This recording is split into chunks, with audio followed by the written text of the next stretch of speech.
shaydo jilva qilib ijod qilding meni bir boqish ila husningga shaydo jilva qilib ijod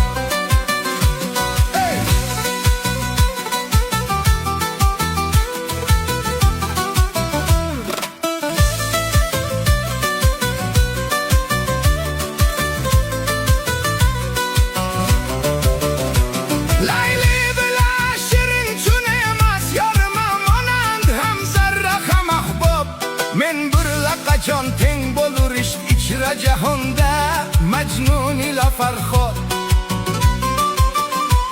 men bir laqachon teng bo'lur ish ichra jahonda majnun ila farhod bilmam nasifat odam eding nozli fanida ey ko'zlari shahlo qildi